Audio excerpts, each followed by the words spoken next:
Morning. This is the Blue Water Outlook Hydrometeorological Assessment. I'm John Feldt.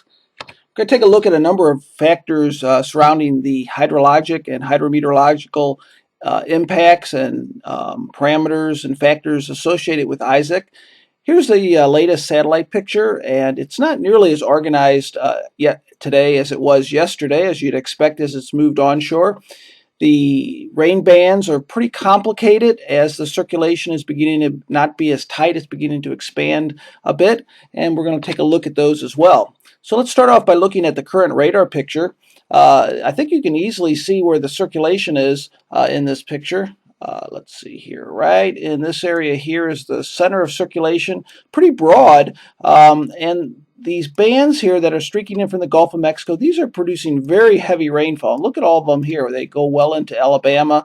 The heaviest rain shield and the most steady rain shield is right in here, and that band is moving along with the core of the circulation. So pretty much in this region here throughout the day, as the system pulls off to the northwest, this would be the steady rain, and that would be the heaviest rain. This band in Mississippi here, this is pretty significant as well. But these bands here, although they're producing very heavy rain, are much more localized and probably from a basin scale aren't going to cause nearly as much problems. On a local scale, flash flooding, urban flooding, definitely, but not so much from a basin scale impact. This is a past 7-day precipitation across the area focused on New Orleans, and the purple here is 12 inches or more, so that's sort of a foot of rain. The darker areas of purple are even up to 14 to 16 inches of rain. I think we're going to get some point values close to 20 inches with this. But it looks like the core of that very heaviest rain is going to extend from Baton Rouge down towards New Orleans metro region, over towards Gulfport, and then up towards Macomb. That's going to be the core of the heaviest rain. But anywhere in that red area, that's been 6 to 12 inches of rain, and that's going to be quite extensive as well. So as it pushes up towards the north and northwest, that heavy rain will be transported up in that area, but it'll gradually be decreasing for a couple reasons. Number one is it'll be getting further and further away from that origin of tropical moisture, the Gulf of Mexico.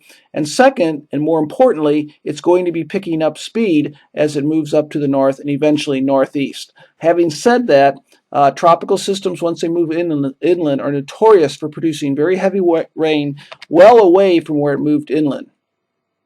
Thought I'd put a picture up here of the past 24 hours over Alabama and Georgia to show that these streaks of rain that have come in on the Gulf, they could produce pretty heavy rain as well. And these were from yesterday, the streaks that came in, and pretty much they're not making it too far past the central part of the state. They're not making it up to the north, but these bands will continue to streak in throughout the day as well over parts of Alabama and Georgia. So the track of Tropical Storm Isaac, this was as of 7 a.m. We'll be getting an update pretty soon. Winds are now 45 miles an hour. The movement's northwest at 8. And if you look at the movement between now and Friday, it's still fairly slow. But starting Friday, it really begins to pick up forward speed. And what it'll do is once it moves from Arkansas to Missouri, it's going to undergo extratropical transition. And what that means is it's going to gradually transition from a tropical system into a synoptic system. And during that process, it's called extratropical transition, it'll have characteristics of both types of systems. A tropical system with efficient, heavy tropical moisture involved, and also a synoptic system which will pull it to the northeast or east-northeast very quickly later this weekend into next week. So as I said, once it goes through that, certainly we're going to have very heavy rain, but it's going to be moving off a lot quicker. It's also going to be moving over a lot drier area, and I mentioned that yesterday, the last couple of days. Once it gets into northern Arkansas, Missouri, and then on east, that's the core of drought. And it's going to soak up 3, 4, 5 inches of rain, depending on how it falls, the timing. So that's going to be welcome rain in most of that area. So here's the rainfall forecast for the next 5 days from the Weather Service's HPC. As I showed you or just mentioned, that the rain begins to somewhat decrease as it gets into Arkansas. And then I believe the reason it's probably enhanced again from St. Louis over towards Indianapolis area is because it starts to interact with a boundary, a frontal boundary, and that's going to enhance rainfall a bit. So it's sort of a balancing act. That region can take a number of inches of rain, but at the same time, I think there will be some flood impacts because you can only take so much rain so quick before you get some problems. So it's going to be a mix of a beneficial rain plus a nuisance with flash flooding, some urban flooding, and some pooling of water as well over the next 3 to 4 days. Now, these are the current hydrology hazards. Green are either flood or flash flood warnings. The red are the flash flood warnings, and these will be most likely extended a bit up to the north as the system moves up there. But this gives a good idea of where the hydrologic impacts will be over the next couple days. Now, I wanted to give a sort of a short-term forecast here. I relied a bit on these rapid refresh or short-term models over the last couple days. This is as of around midday, and it shows the band that is streaming in from the Gulf of Mexico, two primary bands from the Gulf. The band that's closer to the center of the circulation right in here, and another one pulling in from the Gulf of Mexico here. Obviously, this one is going to be one that's closer in. We have to keep an eye on very closely. But we've seen time and time again, even ones quite far away. If this stays in one area and persists, you can get very heavy rain. And if it happens to be over a metro area, for example, Montgomery or Birmingham, you can have some problems. Right now, the models in the last couple days have been diminishing this rain as they get into the central and northern part of the state. And I suspect, based on this model and what's occurred the last couple days, that's probably what will happen again. Another thing, we've had some flooding with some inflow from the Atlantic as well. And that's been around Charleston the last couple days. And this is another area we're going to have to watch throughout the day, is the inflow from the Atlantic. And that could set up some problems, primarily close in to the shoreline or the coastline, where there could be some very heavy rain in that area as well. Now, this is later today. This is actually, I have in midday. This is actually later this evening. And the trend over the last couple days, and it looks like it's going to do this again, is that these outer bands that are coming in are fairly highly diurnally dependent. That means they're dependent on the heating of the day. So these will gradually fall apart as the heating of the day ends, and then overnight the rainfall will become lighter and lighter and eventually probably fall apart towards midnight. So the peak of the bands that are feeding in from the Gulf of Mexico or the Atlantic would align with the heat of the day, mid to late afternoon into early evening hours. Rainfall amounts possible later today. You can see here is that the heaviest rainfall amounts are with that band that's closest to the circulation of Isaac that extends over Mississippi.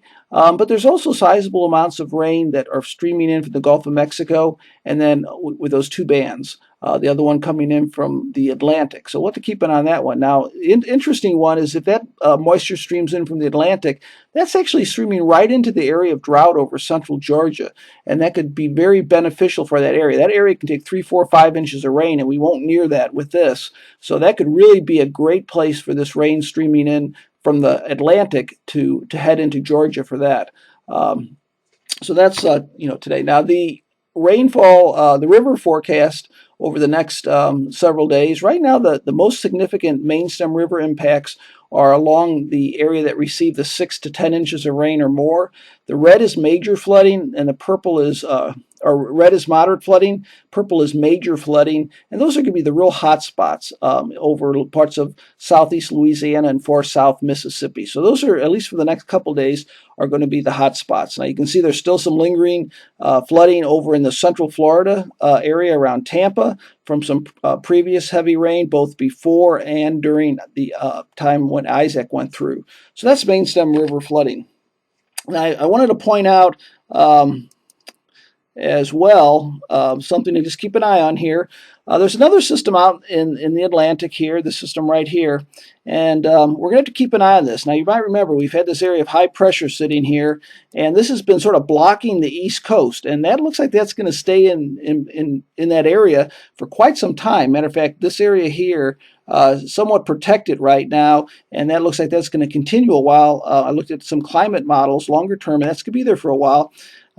Kirk is going to move on this side of it, so you only have two choices. If it comes in this direction, it's going to be sort of blocked up in this direction. This one is going to come right through here. It looks like a very similar track with Isaac. I'm not sure what it's going to do when it gets in, if it gets here, if it's going to hug the side of the high or is going to come in this way. But right now it looks like it's a similar track to Isaac, and we'll just have to keep an eye on it. It's about a week out, and we'll have to, just sort of next couple of days take a look at it. But these are the steering flows, and what you can see here is that this is where it's going to follow right along here, pretty high confidence, and then as it pulls on the other side of that ridge of high pressure, it'll most likely start to pull up towards the northwest. So that's the next one we'll have to watch. We'll have a little bit of break here perhaps. But there is another one out there not that far away, and the Hurricane Center is calling for a strong possibility of development of that. I wouldn't be surprised if that was named within the next day or two. Again, this is John Feldt. This has been the morning briefing from Blue Water Outlook. If you have any questions, feel free to email them to me, info at bluewateroutlook.com. If you like these briefings, pass them along to your friends, and we'd like to hear any comments you have. Thank you for attending today's briefing.